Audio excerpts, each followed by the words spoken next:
কিছুক্ষণ পরে তার গলায় ফাঁসের রশি লেগেছে। তিনি সংগঠনের হকের কথা ভুলেন এক সময় এই সমস্ত স্টেজে যারা সামনের সারিতে বসতেন, আজকে তাদের সবাইকে আল্লাহ তাআলা তার কাছে নিয়ে গিয়েছে। আমরা অসন্তুষ্ট নই, আমরা আল্লাহ পাকের সন্তুষ্টির উপরে সন্তুষ্ট। শুধু রাব্বুল ইজ্জতের দরবারে মিনতি, তিনিও যেন তার এই গোলামদের উপর পুরোপুরি সন্তুষ্ট হয়েছেন। সৌভাগ্যের দিক থেকে আমি সবচেয়ে বঞ্চিত। শহীদ আমির জামাত 2009 সালের 23 ডিসেম্বর আমাকে ডেকে হুকুম করলেন যে তুমি সিলেট থেকে ঢাকায় চলে আসো। তিনি অবশ্য বলেছিলেন যে 10 সালটা মাসের প্রথম 15 দিন কেন্দ্রে কাজ করবা, আর শেষ 15 দিন হোক, 14 দিন হোক, 16 দিন হোক, তুমি সিলেটে কাটাবা। এবং 11 সালের 1 জানুয়ারি থেকে তোমার গাড়ি বুস্কা নিয়ে পুরোপুরি ঢাকায় চলে আসতে। চেষ্টা করেছি সামিয়ানা ওয়া তাআনা করার, তবে আমার আর ওরকম 15 দিনের জন্য যাওয়া সিলেটে হয়নি। পরিস্থিতি দ্রুত খারাপের দিকে গড়ালো, আর আমিও বঞ্চিত থেকে গেলাম। সিলেটে আপনজনদের কাছে যাওয়ার নয়, পরম আপনজন যারা আমাদেরকে নিপুণ হাতে সংগঠন শিখিয়েছিলেন, দিনের পথে উদ্বুদ্ধ করেছিলেন, এই সমস্ত নেতৃবৃন্দের সাহচর্য থেকে খুব তাড়াতাড়ি বঞ্চিত হয়ে গেলাম। আমার মতো এ পর্যায়ে বঞ্চিত কেন্দ্রের আর কোনো কর্মী ছিল না, সবাই তাদেরকে দীর্ঘদিন পেয়েছে।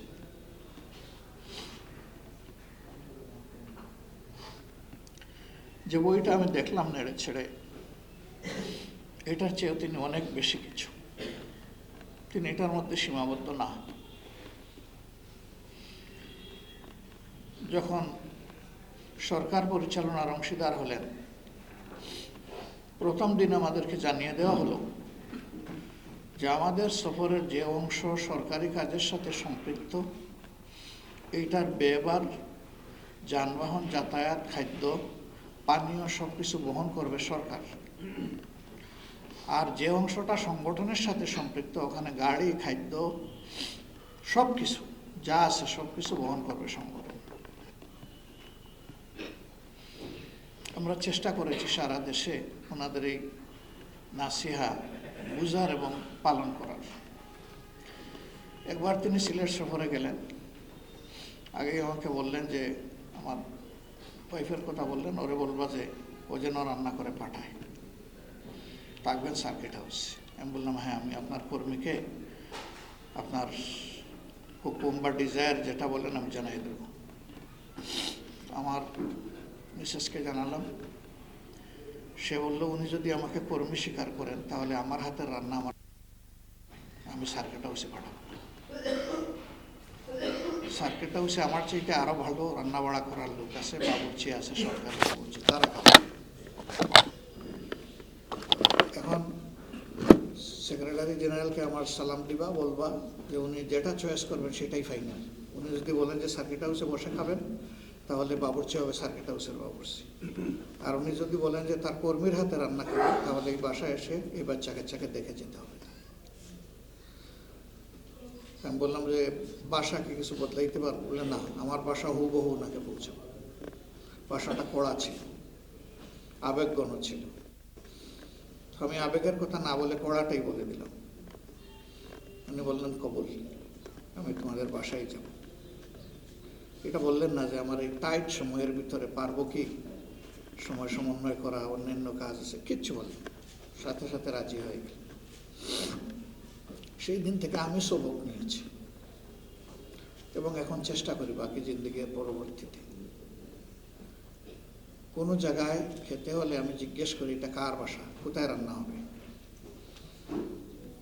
তো কর্মসূচিতে যেখানে যাই, খুব টাইট না হলে, তারা যদি আমার শ্বাস বন্ধ অবস্থায় না রাখে, আমি বলি যে না, আমি বাসায় গিয়ে খাবো, এখানে আনবেন না কষ্ট করে।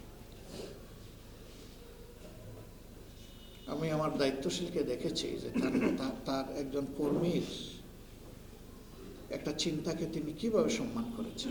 এটা আমার জীবনের লেসন। মাবরুর বলে নাই, প্রকাশ করে নাই পুরোপুরি বিষয়টা, যে একটা বিষয়ে শহীদ পরিবারকে আমরা সহযোগিতা করেছি। বিষয়টা এমন, ছাত্র জীবনে আমি পরম শ্রদ্ধার সাথে স্মরণ করছি হযরত মৌলানা আব্দুল আলী রাহিমাহুল্লাহকে।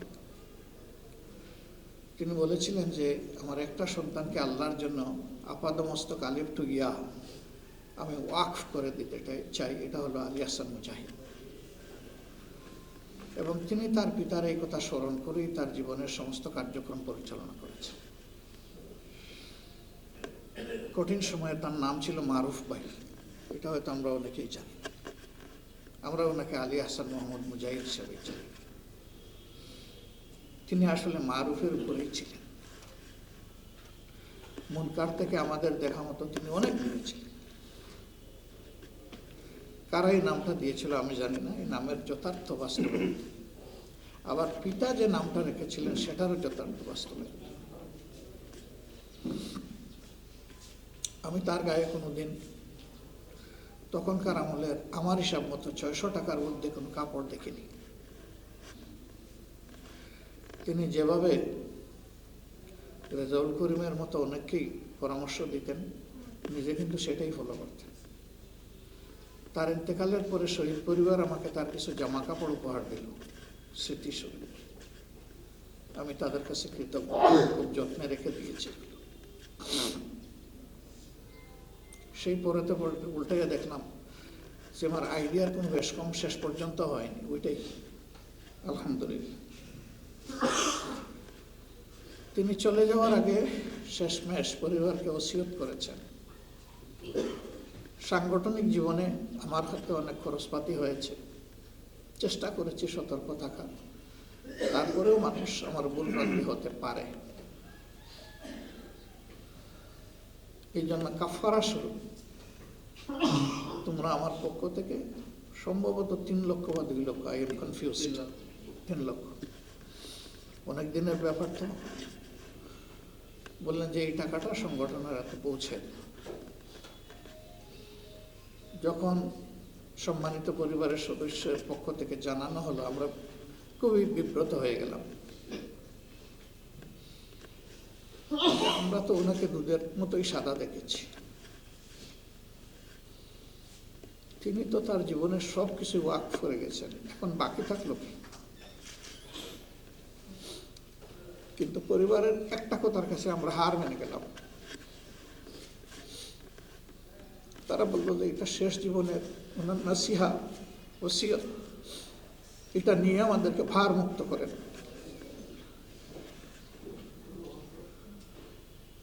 একজন দায়িত্বশীল কতটা সতর্ক হলে তিনি কিছুক্ষণ পরে তার গলায় ফাঁসের রশি লেগেছে। তিনি সংগঠনের হকের কথা বললেন। আদর্শ স্কুল নারায়ণগঞ্জের তিনি প্রিন্সিপাল ছিলেন। এর প্রসঙ্গন টান দিয়ে যে তাকে এনেছিল, তিনি আসলে তিনিই সংগঠন, এবং সংগঠন মানে তিনি, এরকম অবস্থা ছিল। আজকে অনেকে ফুল টাইমার শুনলে একটু যেন কি মনে করে। এটা বিশাল স্যাক্রিফাইস। এই সমস্ত লোক অন্ধ ছিলেন না, বোবা ছিলেন না, হাত পা ভাঙ্গা ছিল না, পঙ্গু ছিলেন না, মস্তিষ্ক বিকৃত ছিলেন না, তারা ইম্বেসাইল ছিলেন না। আল্লাহ তাদেরকে উচ্চ মেধা দিয়ে, নৈতিকতা দিয়ে, শারীরিক সামর্থ্য দিয়ে পয়দা করেছে। 10 জনের মতো তারা এই সমাজে পেশা বেছে নিতে পারতেন, যে কোনো উন্নত পেশা। তারা পেশা বেছে নিয়েছেন জান্নাতের পেশা। এইরকম লোকদেরকে যারা অন্যভাবে দেখে তাদের নিয়ে কথা বলে, এরা আসলে ছোট লোক, এটা হীনমন্যতা। তারা ছিলেন হযরত আবু বকর সিদ্দিক রাদিয়াল্লাহু তাআলা আনহুর সঠিক অনুসারী। খেলাফতের বোঝা ঘাড়ে ওঠার পরে কাপড়ের বোঝা নিয়ে তিনি বাজারে যাচ্ছিলেন।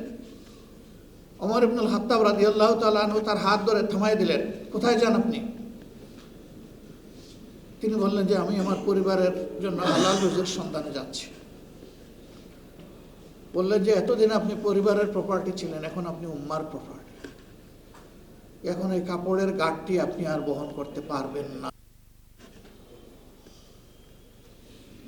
এখন উম্মার বোঝা আপনাকে বহন করতে হবে।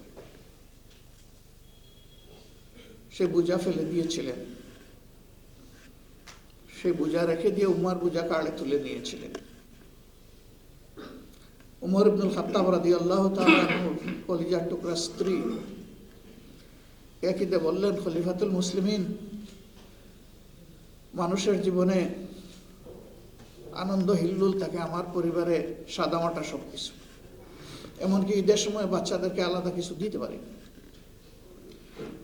তা আমি ঈদের জন্য বাচ্চাদের মেহরবানি করে এটা দিয়ে বাচ্চাদের জন্য এক্সট্রা কিছু ঈদের খরচ করব। কিচ্ছু বললেন না, পুরো অ্যামাউন্টটা নিয়ে নিলেন স্ত্রীর হাত থেকে। বায়তুল মালের খাজানার যিনি দায়িত্বশীল তাকে ডেকে বললেন যে এই টাকাটা আমার পরিবারে যা রেশন দিয়েছিলেন এটাতে ফেরত, এটা লাগে নাই অবশিষ্ট।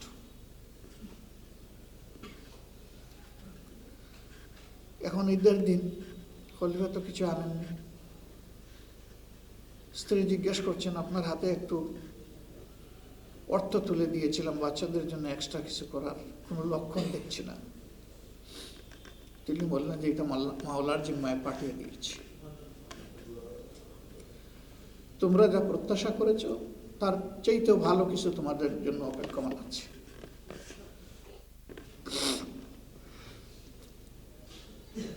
শহীদ আলী হাসান মোহাম্মদ মুজাহিদের জিন্দেগির এই শেষ ওসিয়ত সেটাই আমাদেরকে স্মরণ করিয়ে দিচ্ছে, আমাকে, আমার সহকর্মীদেরকে। এই পথে আমরা যারা চলব আমাদেরকে পূর্ণ স্বচ্ছতা নিয়ে চলতে হবে, আমানতদারি নিয়ে চলতে হবে। শুধু সংগঠনের নয়, যে কোনো মাখলুকের কোনো আমানতের হিসাব আমার কাছ থেকে নেওয়া হবে, শুধু মানুষ নয়। এই কথা মনে করেই আমাদের চলতে হবে।